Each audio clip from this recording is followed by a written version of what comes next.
घन कीर्ति सांद्र विजिताखिलांध्र जनता सुधींद्र मणि दीपका यांगिक वाचिक पूर्वकाद्भुत तुलित नटनाघटिका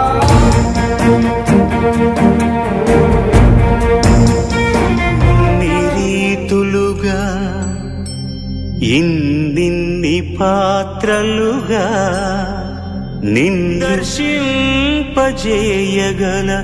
జ్ఞానదర్పణము. Hit TV అభిమాన ప్రేక్షకులకు స్వాగతం. నేను మీ నాగేంద్ర కుమార్. ఎప్పుడులాగా ఒక సినిమా రివ్యూ గురించో లేకపోతే ఇంకేదో చాలా గ్రేట్ మూమెంట్ గురించో ఎప్పుడు చెప్పడానికి అలవాటు పడే ఒక జర్నలిస్ట్గా ఈ రోజున ఈ సందర్భం గురించి మాట్లాడడం అంటే బేసిక్గానే చాలా బాధగా ఉంది. ఎందుకంటే సినిమా పరిశ్రమకి గొప్ప నటులు రావడమే చాలా అరుదైపోతున్న రోజుల్లో అది ఏ దశలోనైనా ఎప్పుడైనా గొప్ప నటులు ఇండస్ట్రీకి రావడం, సినిమాలు విజయవంతంగా ఆడడానికి ఆ డైరెక్టర్లు రాసుకున్న క్యారెక్టర్లను పండించగలిగే సత్తా సామర్థ్యం ఉన్న నటీనటులు సినిమా పరిశ్రమకు రావడం అనేది చాలా అరుదుగా జరుగుతుంటుంది. ఆ అరుదుగా జరిగిన అటువంటి అరుదైన నటులు ఒకసారి కనుమరుగైనప్పుడు దాదాపుగా చాలా అంటే గుండె ఎక్కడో ఒకసారి కలవరపడుతుంది. ఇప్పుడు నేను ఎవరి గురించి చెప్తున్నానో మీకు అర్థం చేసుకుని ఉంటారు. కోట శ్రీనివాసరావు గారు అనే ఒక నటుడు నిజంగా ఆయన సినిమా ఇండస్ట్రీలోకి రావడం కేవలం out of great passion. Theatre నుంచి ఓ పక్కన స్టేట్ బ్యాంక్ ఆఫ్ హైదరాబాద్లో ఉద్యోగం చేస్తుంది, పిల్లలు సంసారం, చాలా పద్ధతి అయిన మనిషి. అక్కడుండి సినిమాల్లో ట్రై చేసుకుంటుంటే జంజాల్ గారు ఏదో ఒక చిన్న క్యారెక్టర్ మొట్టమొదటి ఇవ్వడం జరిగింది. తర్వాత ఏదో 1, 2, 3 సినిమాల్లోని అక్కడక్కడ చిన్న పాత్రలు చేస్తూ ఇంకో పక్కన స్టేట్ బ్యాంక్ ఆఫ్ హైదరాబాద్లో ఉద్యోగం చేసుకుంటూ ఉద్యోగాన్ని చాలా పద్ధతిగా చేసుకునే ఒక ఉద్యోగి కోట శ్రీనివాసరావు. కానీ ఆయనకి ఆయన ప్రయత్నాలు ఫలించో లేకపోతే ఆయన మీద ఎవరో దృష్టి పడో మొత్తానికి టి కృష్ణ గారి దృష్టి మాత్రం చాలా గట్టిగా పడి ప్రతిఘటన అనే ఒక సినిమాతో కోట శ్రీనివాసరావు తాలూకా ప్రాభవం కానీ ఆయన సామర్థ్యం కానీ సినిమా ఇండస్ట్రీకి చాలా గొప్పగా తెలిసి వచ్చింది. ఆ సినిమా హిట్ అవ్వడానికి విజయశాంతి గారు పెర్ఫార్మెన్స్ ఎంత గొప్పగా హెల్ప్ అయిందో, టి కృష్ణ తాలూకా ఇమేజినేషను క్రియేషను ఎంత గొప్పగా పనిచేసాయో వాటన్నిటితో పాటు ఈక్వల్గా కోట శ్రీనివాసరావు ఆ తెలంగాణ డైలెక్ట్ చెప్పడంతో అప్పటికది చాలా కొత్త ప్రయోగం. ఒక విలన్ ఆ విధంగా సినిమాలో విలన్కి అటువంటి ఒక డైలాగ్ ఓరియంటేషన్ అన్నది అదే మొదటిసారి తెలుగులో. ఇంకక్కడి నుంచి కోట శ్రీనివాసరావు ఎప్పుడు వెనక్కి తిరిగి చూసుకున్నది లేదు. ఆయన కోసం క్యారెక్టర్లు రాశారు, ఆయన కోసం క్యారెక్టరైజేషన్స్ క్రియేట్ చేశారు. అండ్ ఆయనలో ఉన్న గొప్పతనం ఏంటంటే డైరెక్టర్ రైటర్ రాసిన క్యారెక్టర్స్ని థియేటర్ నుంచి వచ్చిన వ్యక్తిగా చాలా గొప్పగా ఇంప్రవైజ్ చేసుకుని ఆ క్యారెక్టర్ని డైరెక్టర్కి ఎంతో హెల్ప్ అయ్యి ఆ క్యారెక్టర్ని ఏ విధంగా మార్చచ్చు, ఆ మేనరిజమ్స్ కానివ్వండి లేకపోతే బాడీ లాంగ్వేజ్ కానివ్వండి, ఏదైనా ఏ క్యారెక్టర్కి ఆ క్యారెక్టర్ కొత్తగా కనిపించే విధంగా చేయడంలో కోట శ్రీనివాసరావు తాలూకు కాంట్రిబ్యూషను డైరెక్టర్లకి ఎంత ఉన్నదో పర్సనల్గా నాకు తెలుసు. ఎందుకంటే దాదాపుగా ఆయన కెరీర్ ప్రారంభమయ్యి ఆయన టేక్ ఆఫ్ దగ్గర నుంచి కూడా నేను చూసిన వాడిని కోట శ్రీనివాసరావుని. అలాగే ఇక్కడి నుంచి మద్రాసులో షూటింగ్లు ఉంటే అప్పుడు హైదరాబాద్లో ఎక్కువగా షూటింగ్లు ఉండేవి కావు. మద్రాసు షూటింగ్లకు వచ్చినప్పుడు ఆయన పడిన పడిగాపులు, ఆయన పడిన కష్టాలు, ఆయన పడిన ఇబ్బందులు, ఆ ట్రైన్స్ లేట్గా రావడం, ఆయన హోటల్కి వెళ్ళి మళ్ళీ తయారయ్యి మళ్ళీ సెట్కి పరిగెత్తి రావడం, డైరెక్టర్లు ఆయన మీద కోప్పడడం, ఏమి చేయలేని నిస్సహాయ స్థితి ఆయనది. కానీ ఎప్పుడు ఎక్కడ కూడా తన టెంపర్మెంట్ని కోల్పోకుండా చాలా అణకువగా ఒబీడియంట్గా డైరెక్టర్ల దగ్గర కానీ సీనియర్ యాక్టర్ల దగ్గర కానీ ఆయన ఎంత బాగా దాన్ని మేనేజ్ చేసుకున్నారో నేను కళ్ళారా చూసా. అది చాలా కష్టం. మనిషి ఎక్కడో అక్కడ తన టెంపర్మెంట్ని లూజ్ అవ్వడం, లేకపోతే ఎక్కడో అక్కడ తన సహజ సిద్ధమైన మనిషికి ఉండే ఆ కోపతాపాలు ప్రదర్శించడం అలాంటివి చాలా సర్వసాధారణంగా జరుగుతుంటాయి. ఎందుకంటే ఎంతకని ఎవరైనా దాన్ని తీసుకోగలుగుతారు. ఎదుటివాళ్ళు తోలనాడినా లేకపోతే ఎదుటివాళ్ళు తక్కువ చేసి మాట్లాడినా ఎంతకని ఎవరైనా తీసుకోగలరు. కానీ కోట శ్రీనివాసరావు గారికి ఆ క్యారెక్టర్ల మీద, ఆ సినిమాల మీద, లేకపోతే తన కెరీర్ మీద ఎంత గొప్ప ప్యాషన్ అంటే భక్తి, చెప్పాలంటే ఆ డివోషన్ ఎంత గొప్పదంటే ఆయన ఎప్పుడు ఎవరిని ఒక్క మాట అనకుండా జీవితంలో ప్రతి చోట నెగ్గుకుంటూ వచ్చి ఆయన సహనంతో కానివ్వండి, లేకపోతే ఆయన ఒక్కసారి మొదటే ఎలా ఎవరు మాట్లాడినా ఒక్కసారి కెమెరా ముందుకు వెళ్ళిన తర్వాత అది చిన్న క్యారెక్టర్ అయినా పెద్ద క్యారెక్టర్ అయినా ఎలాంటి క్యారెక్టర్ అయినా కూడా కోట చప్పట్లు కొట్టించుకునే సెట్ల నుంచి బయటకు వచ్చాడు. అంతే తప్పితే ఎప్పుడు ఎవరి చేత కోట బాగా చెయ్యలేదు అని అనిపించుకున్నది మొత్తం ఆయన కెరీర్లోనే ఏ రోజున లేదు. ఆయన సీనియర్స్ని ఎంత గొప్పగా గౌరవించేవారంటే, ఒకరోజు అశోక హోటల్లో కైకాల సత్యనారాయణ గారు, గొల్లపూడి మారుతున్నారు వాళ్ళందరూ కలిపి 2 గంటలకి మిడ్నైట్ షూటింగ్ ఫినిష్ చేసుకుని అశోక హోటల్కి వచ్చారు. అప్పుడు అందరూ అశోక హోటల్నే, ఎంత గొప్ప నటులైనా అశోక హోటల్, లక్డీ కపుల్లో ఉండే అశోక హోటల్లో ఉండేవారు, లేకపోతే ద్వారకా హోటల్లో ఉండేవారు.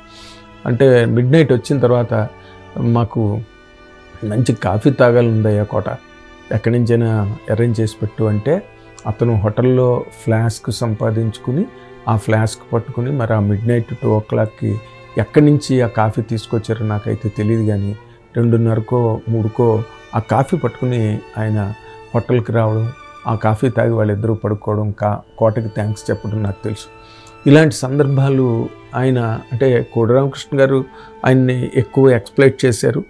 శత్రువు సినిమా మళ్ళీ మరొక మైల్ స్టోన్ కోట శ్రీనివాసరావు క్యారెక్టర్లో ఆయన కోసం అని రాసి ఆయన డైలాగులు, ఈ హోటల్లో జలపాతాలు ఎవడు పెట్టాడు రా బాబు అని ఆయన అంత గొప్పగా చేయగలుగుతున్నాడు అని కోడి రామకృష్ణ గారు ప్రతిక్షణం సెట్లో అనేవారు.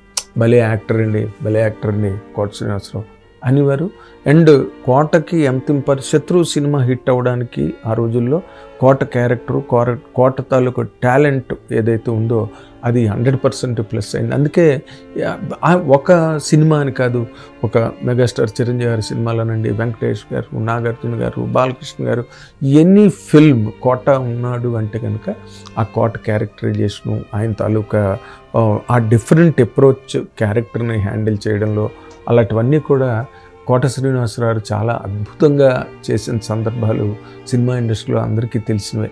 ఈ రోజున ఆయన పోయారు అనగానే ఎందుకు అంతమంది కథలు వచ్చారు అంటే దానికి అదే కారణం. ఎందుకంటే నటుడుగా కోట శ్రీనివాసరావు మీద అంత గౌరవం సినిమా ఇండస్ట్రీలో ఆయన సంపాదించుకున్నారు. వ్యక్తిగా కూడా ఆయన చాలా సాధు స్వభావి బేసిక్గా, అండ్ గొప్ప సంప్రదాయవాది.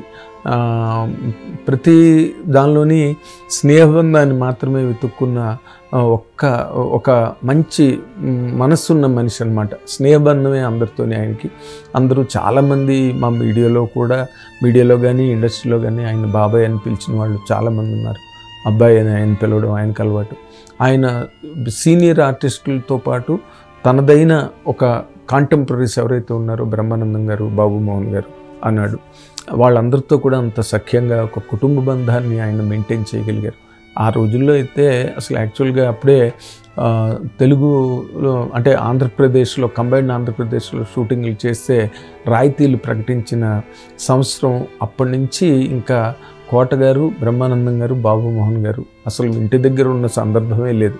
ఎందుకంటే ఉదయం ఫ్లైట్ ఎక్కి వైజాగ్ వెళ్తే వైజాగ్ నుంచి సాయంత్రం షూటింగ్ ఫినిష్ చేసుకుని మళ్ళీ విజయవాడ రాత్రి వచ్చి మర్నాడు విజయవాడలో షూటింగ్ అటెండ్ అయ్యి అక్కడి నుంచి మళ్ళీ రాజమండ్రి వెళ్ళి అక్కడ 3 రోజులు 4 రోజులు పనిచేసి అక్కడి నుంచి మళ్ళీ తిరుపతి వెళ్ళి మళ్ళీ తిరుపతి నుంచి హైదరాబాద్ వచ్చి హైదరాబాద్లో షూటింగ్ ముగించుకుని మళ్ళీ వైజాగ్, మళ్ళీ రాజమండ్రి, మళ్ళీ తిరుపతి, ఇలాగా వాళ్ళు కొట్టిన అసలు మామూలుగా కాదు. డైరెక్టర్లు వాళ్ళు ముగ్గురు లేనిదే సినిమాలే లేవు. నిన్నేదో బ్రహ్మానందం గారు మేము ప్రతి సినిమాలో ఉన్నాము అన్నారు, కానీ వాళ్ళు లేని సినిమా లేదు. అది పెద్ద హీరోల సినిమాలు అవనండి, యంగ్స్టర్స్ అవనండి, పెద్ద డైరెక్టర్లు అవనండి, కొత్త డైరెక్టర్లు అవనండి, వాళ్ళకి మాత్రం కోట శ్రీనివాసరావు, బ్రహ్మానందం, బాబుమోహన్ కాంబినేషన్ సాధారణంగా రన్ అయిన కాంబినేషను. ఆ కాంబినేషన్లో వాళ్ళు అంటే కోట గారు అయితే మీరు చెప్పాలంటే ఒక కూలి వాళ్ళలాగా పనిచేశాడు సినిమా ఇండస్ట్రీలో.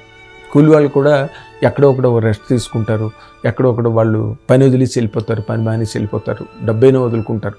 కానీ కోట శ్రీనివాసరావు మాత్రం గొప్ప, అసలు ఆ లేబర్ అన్నది సినిమా కెరీర్లో ఆయన పడ్డ ఆ అవస్థలు, ఇంకా షూటింగ్లకి దగ్గర తీసుకెళ్ళిన తర్వాత వాళ్ళకి రైటర్లు ఎలాంటి క్యారెక్టర్లు రాసేవారంటే బురదలో దొల్లడాలు, గొయ్యల్లో దిగిపోవడాలు, లేకపోతే ఇంకో రకం అన్నీ డిఫికల్ట్గా ఉండే క్యారెక్టరైజేషన్స్ అన్నిటినీ కూడా కోట శ్రీనివాసరావు భరించారు. ఆయనతో పాటు బ్రహ్మానందం బాబుమోహన్ గారు కూడా భరించారు.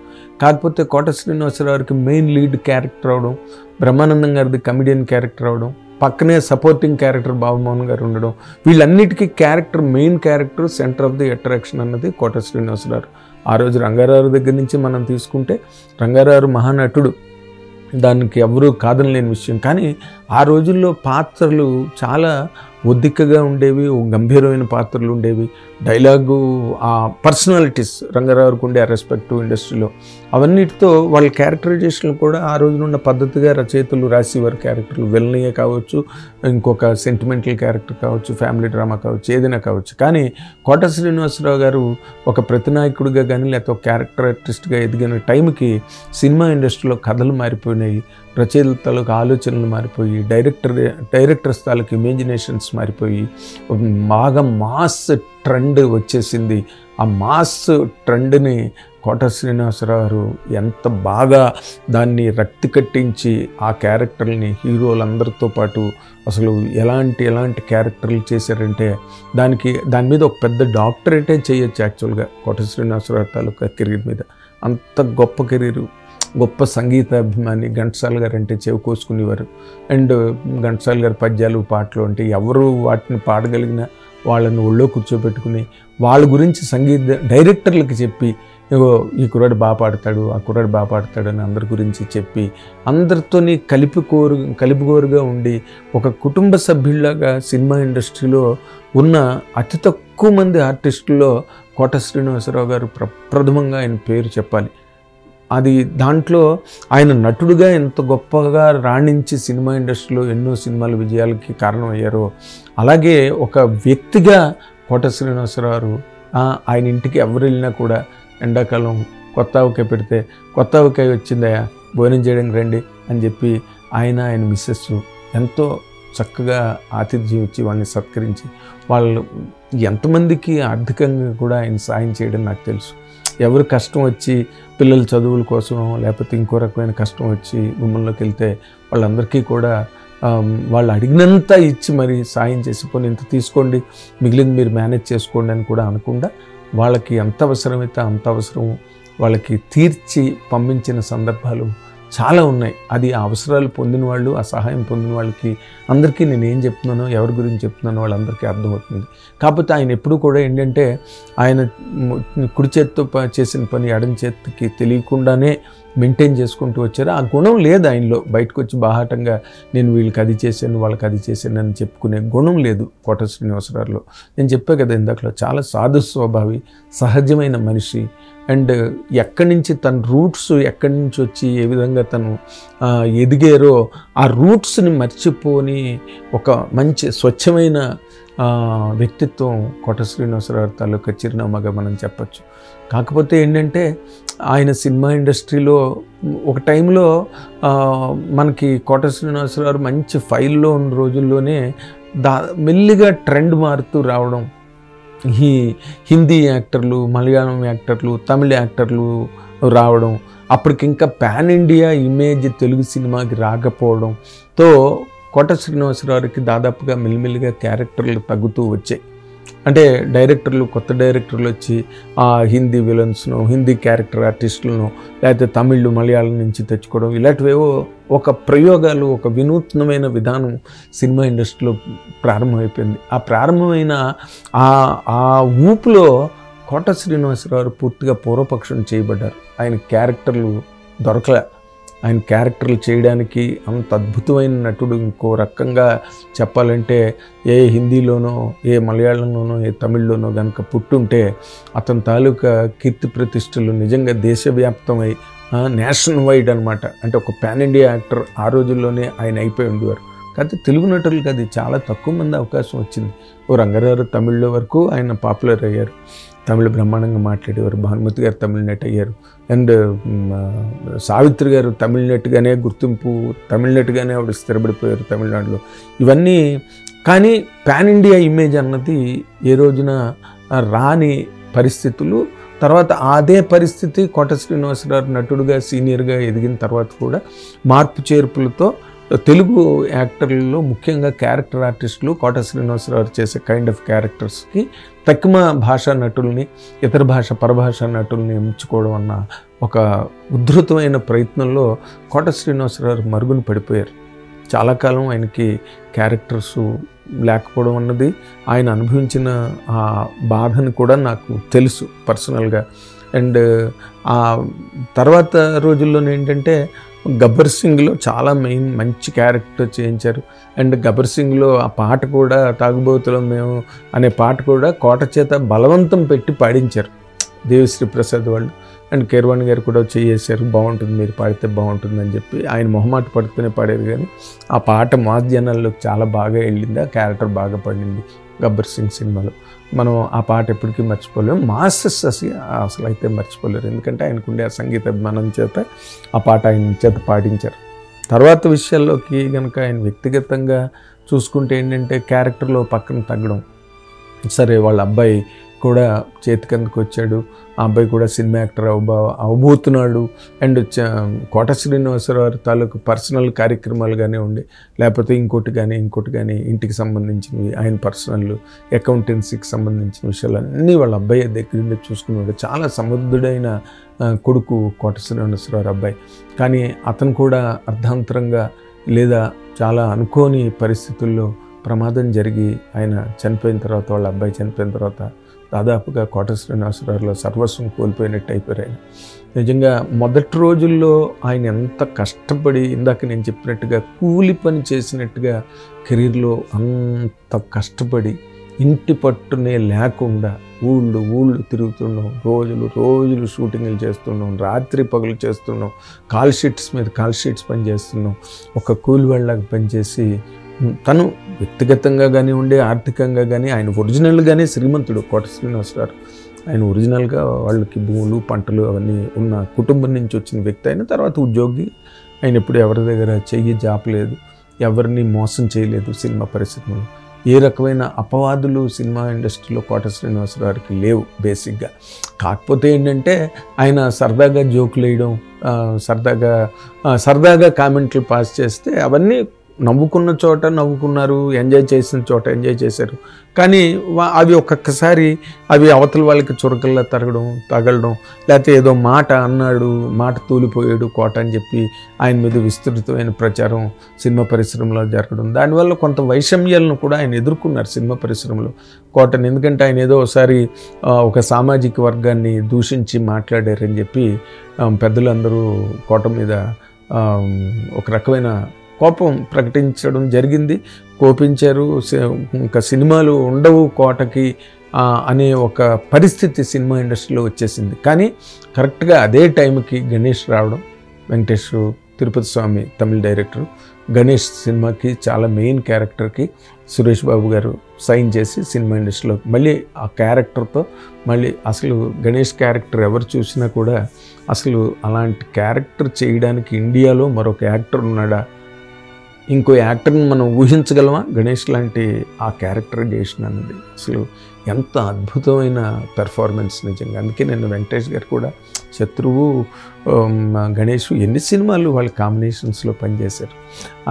ఆయన ఈ మాటలు వల్ల ఆయన ఏదో సామెత చెప్పినట్టు స్టోర్టుపురం పోలీస్ స్టేషన్ వచ్చినప్పుడు టూవర్స్టుపురం పోలీస్ స్టేషన్ అని దాని గురించి చెప్పి, గులాబీ సినిమా వచ్చినప్పుడు రామ్ గోపాల్ వర్మ కృష్ణవంశీ గుల, రామ్ గోపాల్ వర్మ హాబీ రెండు తీరే అని చెప్పి గులాబీ అని దానికి టైటిల్ పెట్టి సరదాగా మాట్లాడిన మాటలు అనమాట అవన్నీ కూడా. అండ్ బాగా ఎంజాయ్ చేశారు. ఇప్పటికీ సినిమా ఇండస్ట్రీలో కోటాను కానీ ఇవన్నీ అందరూ చెప్తుంటారు అనమాట. అంటే బిఆర్ అంబేద్కర్ సినిమా చేసినప్పుడు ఆయన బొమ్మ ఇలా ఉంటుంది ఎక్కడైనా సరే వేలు చూపిస్తూ, ఆ సినిమా అంత గొప్పగా ఆడలేదు. ఆడకపోతే థియేటర్లో ఆయన విగ్రహం పెట్టారని చెప్పి ఎదురుగుండా థియేటర్కి వెళ్ళండి అని చెప్తున్నాడు అంబేద్కర్ గారు అని ఒక రకమైన చమత్కారంగా ఆయన మాట్లాడడం జరిగింది. ఇలాంటివన్నీ చెప్పుకుని ఎంజాయ్ చేసి నవ్వుకునే పరిస్థితులు పక్కన ఉన్నాయి. ఆయన కామెంట్లు చేస్తున్నారు, సినిమాల మీద కామెంట్లు చేస్తున్నారు అని చెప్పి ఇంకా లేనిపోని వాళ్ళు ఉంటారు కదా పక్కన ఉండే పక్క వైద్యం వాళ్ళందరూ వాటిని ప్రచారం చేయడం, అలాంటి నెగిటివిటీని కొంతవరకు సినిమా ఇండస్ట్రీలో ఈ యాంగిల్లోనే ఆయనకి అలాంటి ఎదురయ్యాయి. కానీ ఒక నటుడుగా కానీ వ్యక్తిగా వీళ్ళని మోసం చేశాడు, వీళ్ళ దగ్గర ఈ విధంగా వాళ్ళని చీట్ చేసాడు అన్న మాట ఏ రోజున లేదు. ఆయనకి ఎగ్గొట్టిన వాళ్ళు ఎంతమంది ఉన్నారు సినిమా ఇండస్ట్రీలో. అంటే ఆయనకి అనుకున్న రెమ్యునరేషన్ ఆయనకి పోకుండా చేసింది. సరే ఏదో మొత్తానికి కింద మీద పడి కెరీర్ని నిర్మించుకుని కెరీర్ని నిలబెట్టుకున్నాడు. సక్సెస్ఫుల్గా మోస్ట్ సక్సెస్ఫుల్గా బ్రహ్మాండంగా నడిపించుకుంటున్న టైంలో ఆ కొడుకు దుర్మరణం ఏదైతే ఉందో అకాల మరణం కోట శ్రీనివాసరావుని చాలా చాలా అసలు పూర్తిగా ఆయన్ని నీరుగార్చేసింది. చేతికి అందికొచ్చిన ఒక చెట్టంత కొడుకు, సమర్థుడు, బుద్ధిమంతుడు, అలాంటి కొడుకు చేజారిపోవడంతో కోట శ్రీనివాసరావు తాలూకా మొత్తం నిర్వీర్యం అయిపోయాడు కోట శ్రీనివాసరావు అప్పుడే బిగిన.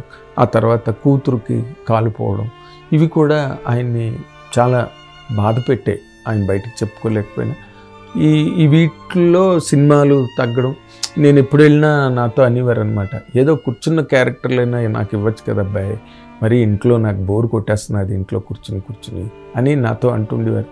ఇంటర్వ్యూలో కూడా చెప్పారు ఆయన, 3-4 ఇంటర్వ్యూలో కూడా ఆ మాట చెప్పడం జరిగింది. కానీ ఇందాక చెప్తున్నాను కదా, ఇప్పుడు ధూళిపాళ్ళ గారిని తీసుకొచ్చి చూడాలనుంది సినిమాలో వీల్ చైర్లో కూర్చోబెట్టి చేయించాడు గుణశేఖర్ గారు. ఆ సినిమా ఆ క్యారెక్టర్ ఆ సినిమా హిట్. అలాంటి క్యారెక్టర్లు కూడా కోట శ్రీనివాసరావుకి ఎవరు ఆఫర్ చేయలేదు. ఆయన కన్నడంలో చేస్తే కన్నడంలో పేరు తెచ్చుకున్నాడు. అయితే ఈ రోజున ఉన్న పాన్ ఇండియా సిచ్యువేషన్లో ఏంటంటే, మొన్న పుష్ప అవన్నీ రిలీజ్ అయిన తర్వాత మన తెలుగు నటులు అనుకున్న వాళ్ళు, మన తెలుగు ప్రైడ్ అని అనుకున్న వాళ్ళు, ఒక సునీల్ కావచ్చు, లేకపోతే బాహుబలి ప్రభాకర్ కావచ్చు, వీళ్ళందరూ కూడా అదర్ లాంగ్వేజెస్లో అసలు మామూలుగా బిజీ అవ్వలేదు. వాళ్ళు హైదరాబాద్లోనే కనిపించడం మానేశారు. అలాంటి వాతావరణంలోకి వెళ్ళవలసిన కోట శ్రీనివాసరావు గారికి అవకాశం చెక్కలేదు. ఎందుకంటే ఆయన ఆరోగ్యం పాడైపోవడం, షుగరు, బీపీ, డయాబెటీస్ ఇవన్నీ ఆయనకి ఒకదాని తర్వాత ఒకటి ఆయన్ని కమ్మేసే, కాలుకి వేలు తీసేశారు షుగర్ వచ్చి. ఇవన్నీ ఆరోగ్యం, భార్యకి ఒంట్లో బాగలేకపోవడం, ఆయనకు ఒంట్లో బాగలేకపోవడం, ఎదిగిన కొడుకు చేజారిపోవడం, ఇలాంటివన్నిటినీ తట్టుకుని ఆయన ఎవరు ఇంటర్వ్యూ అడిగినా కూడా వెంటనే, అంటే భేషజాలు లేకుండా, నేను ఎందుకు నీకు ఇంటర్వ్యూ ఇవ్వాలి, ఎవరు, మీ ఛానల్ ఏంటి, ఎవరి ద్వారా వచ్చారు, ఇలాంటి రకమైన వాతావరణానికి ఆయన చోటు ఎప్పుడు ఇవ్వకుండా ఎవరు ఇంటర్వ్యూ అడిగినా వెంటనే వాళ్ళని ఆనర్ చేసి, ఒక్కరోజు టైంలో వెంటనే ఆయన అనుభవాలు, ఆయన జ్ఞాపకాలు అన్నీ, ఎన్ని బాధలు పడ్డాడు, ఆ మండలాధీశుడు చేసి ఇండస్ట్రీలో అందరి చేత తిట్లు తిన్నాడు. అండ్ ఒకటి కాదు, ఆయన చేసిన ప్రయత్నాలు, ఆ ప్రయోగాలు, ఆయన కెరీర్ బిగినింగ్లో మాట చెప్తున్నాను నేను. ఇవన్నీ ఆయన్ని కదల్చలేకపోయి, ఏవి ఆయన నీరుగార్చలేకపోయి అన్నిటినీ తట్టుకున్నాడు. గుండె ధైర్యంతో నిలబడ్డాడు. చాలా పాజిటివ్ యాటిట్యూడ్తో సినిమా ఇండస్ట్రీలోని ఆయన ఒక ఆయన ఒక వ్యక్తిత్వ వికాసానికి పనికొచ్చే ఒక కంటెంట్గా, ఒక పాఠ్యాంశంగా కోట శ్రీనివాసరావుని పరిగణించవచ్చు. ఎన్ని ఇబ్బందులు పడ్డా, ఎన్ని మాటలు పడ్డా, ఎన్ని ఎదురు దెబ్బలు తిన్నా ఎప్పుడు సినిమా ఇండస్ట్రీలో మొక్కవని విశ్వాసంతో సినిమా ఇండస్ట్రీలో ముందుకెళ్ళారు. కాకపోతే ఏంటంటే ఆయన ఏదో విధి వంచనలాగా ఆయనకి కొడుకు పోవడంతో ఆయన పూర్తిగా నిర్వీర్యం అయిపోయారు. ఆ తర్వాత ఆయన మళ్ళీ కోలుకున్నది లేదు. ఇంట్లో ఎవరు వచ్చినా వెళ్ళి కలిసి మాట్లాడేవారు. ఆయన స్నేహితులందరూ కూడా ఆయన్ని వెళ్ళి బ్రహ్మానందం గారు కానీ, బాబుమోహన్ కానీ రెగ్యులర్గా కలుస్తుండేవారు. తర్వాత ఆయనతో నటించిన నటులు కూడా చాలామంది పోయారు. ధర్మ సుబ్రహ్మణ్యం గారు లేరు, ఏవిఎస్ గారు లేరు, అండ్ ఎంఎస్ నారాయణ గారు లేరు, కొండవలస లక్ష్మీనారాయణ గారు లేరు, వేణుమాధవ్ లేడు. ఎంతమంది ఈ మధ్య రోజుల్లో పోవడంతో ఏంటంటే కంప్లీట్గా ఆయన స్తబ్ద అయిపోయి మనిషి ఒక రకమైన బాధల్లోకి వెళ్ళిపోయారు. నిజంగా అంటే ఎటు నుంచి ఎటు చూసుకున్నా అటువంటి జీవితం ఎవరికి వద్దనిపిస్తుంది.